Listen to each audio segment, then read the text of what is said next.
बहनें ऐसी क्यों होती है? मैं अपनी बहन को ज्यादा पसंद नहीं करता। हाँ, उसकी शादी हो चुकी थी, लेकिन मैं कभी उसके घर नहीं गया। बस माता पिता ही उससे मिलने जाते थे। मुझे पता भी नहीं था कि वह किस हाल में है। वह कभी कभी मायके आती तो जाते समय मेरी माँ उसे घर का कुछ सामान भी दे देती। यह बात मेरी पत्नी को बिल्कुल पसंद नहीं थी। जब भी मेरी माँ ऐसा करती, मेरी पत्नी आकर मुझसे शिकायत करने लगती कि तुम्हारी माँ तुम्हारी कमाई कैसे उड़ा रही है। जब भी तुम्हारी बहन आती है, उसे खाली हाथ जाने ही नहीं देती, कुछ ना कुछ जरूर देती है। तुम अपनी माँ को बता दो, यह सब नहीं चलेगा। पत्नी की बातें सुन सुनकर मुझे भी गुस्सा आ गया। मैं माँ के पास गया और कहा, माँ यह सब क्या है? जब भी बहन घर आती है, तुम कभी साबुन, कभी चावल का थैला, तो कभी दालें, सब कुछ उसे देती रहती हो। मेरी कमाई तुम ऐसे दूसरों में उड़ाओगी तो तुम्हें भी इस घर से निकाल दूंगा। बहन ने मेरी और माँ की बातें सुन ली। 1 घंटे बाद बहन मेरे कमरे में आई और कहने लगी, भाई जरा रिक्शा ला दोगे, मुझे अपने घर जाना है। बहन की बात सुनकर मैं मन ही मन बहुत खुश हुआ, लेकिन दिखावे के लिए बहन से कहने लगा, थोड़े दिन और रुक जाती। उद्धरण चिन्ह डॉट डॉट डॉट उद्धरण चिन्ह। नहीं भैया, बच्चों की स्कूल की छुट्टियां खत्म हो गई है, अब मुझे घर जाना है, कल से इनकी स्कूल शुरू हो जाएगी। फिर वह चली गई। पिताजी के मरने के बाद जब घर का बंटवारा हुआ तो हम दोनों भाइयों ने आपस में ही बंटवारा कर लिया, लेकिन उसमें से भी बहन को कुछ नहीं दिया। वह फिर भी खामोश रही, हमसे कोई शिकायत नहीं की। लेकिन हमारी माँ बहुत रोई और कहने लगी, बहन को भी कुछ दे दो। लेकिन हमने माँ की एक ना सुनी और माँ को डरा धमका कर चुप कर दिया। अब बेचारी विधवा औरत, अगर हम उसे घर से निकलते तो वह कहाँ जाती, इसलिए चुप हो गई।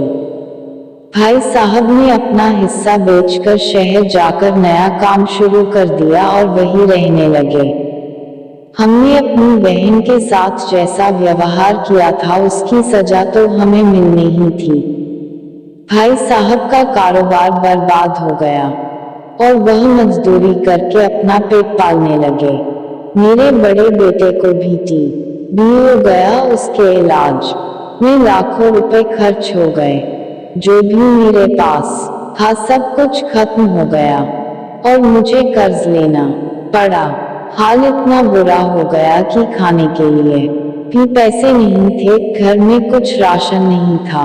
मैं कमरे में अकेला बैठा सोच में गुम था कि मेरी बहन घर आ गई। उसे देखते ही मेरी पत्नी ने कहा, आ गई मनहूस। बहन को देखकर मैं भी गुस्सा हो गया, लेकिन अपने गुस्से को दबा लिया। वह मेरे बच्चे के पास गई, उसे देखा और फिर मेरे पास आकर बैठ गई। मेरे भाई, क्या तुम परेशान हो? यह कहते हुए उसने मेरे सर पर हाथ फेरा। बड़ी बहन हूँ तुम्हारी, तुम मेरी गोद में खेले हो।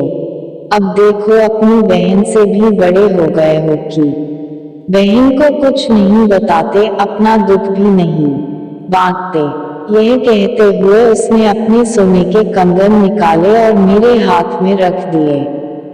मेरे भाई, परेशान ना हो, यह कंगन बेच दे, अपने घर का राशन भर दो, अपने बच्चे का इलाज भी करा दो, और पैसों की जरूरत हो तो बेझिझक कह देना अपनी बहन से, मैं तुझे इस हालत में नहीं देख सकती। और हाँ, जाकर नाई से अपनी दाढ़ी भी बना लेना, देख कितनी बढ़ गई है। मैं आश्चर्यचकित होकर बहन को देखे जा रहा था और वह कहने लगी, भाई, इस कंगन के बारे में किसी से ना कहना, तुझे मेरी कसम है। मेरे माथे को चूमा और कहने लगी, चल अब चलती हूँ, तेरे जीजा जी और बच्चे आते ही होंगे, फिर आऊंगी। मैं पहली बार उसे घर के बाहर तक छोड़ने आया देखा तो पैरों की चप्पल भी टूटी हुई थी, उसने कपड़े भी तो वही पुराने पहने थे। मैं बस देखता ही रह गया।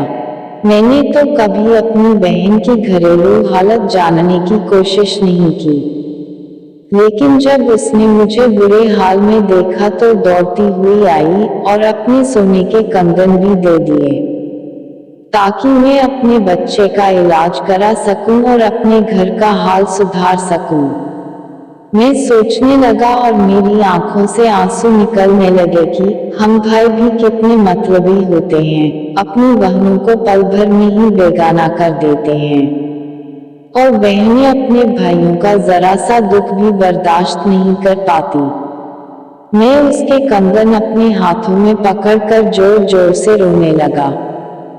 दोस्तों, आपकी बहन अपने ससुराल में न जाने कितने दुख सह रही होगी। कुछ समय उसके पास बैठकर उसका हाल चाल जानने की कोशिश जरूर करें। मालिक सभी बहनों की झोली खुशियों से भर दे।